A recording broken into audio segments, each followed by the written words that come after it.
যখন কোনো মানুষের মৃত্যুর সময় উপস্থিত হয় তখন তার কাছে 4 জন ফেরেশতা এসে উপস্থিত হয়। প্রথম ফেরেশতা তখন আসে যখন তার আত্মা নিঃশ্বাস পর্যন্ত চলে আসে। তাকে প্রশ্ন করা হয়, আজ তোমার শক্তিশালী শরীর কোথায় গেল? যখন আত্মা পুরোপুরি বের হয়ে যায় তখন দ্বিতীয় ফেরেশতা এসে বলে, আজ তোমার দন-দৌলত কোথায় গেল?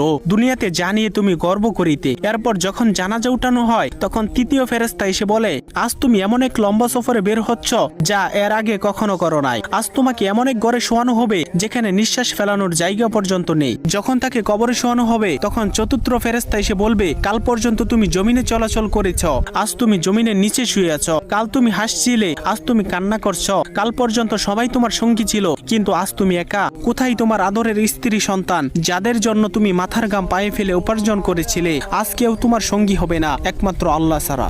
আপনি যদি আল্লাহ তাআলাকে ভালোবেসে থাকেন তাহলে ভিডিওটিতে একটি লাইক এবং চ্যানেলটি সাবস্ক্রাইব করুন এবং আল্লাহ তাআলার নামটি কমেন্টে লিখে যান।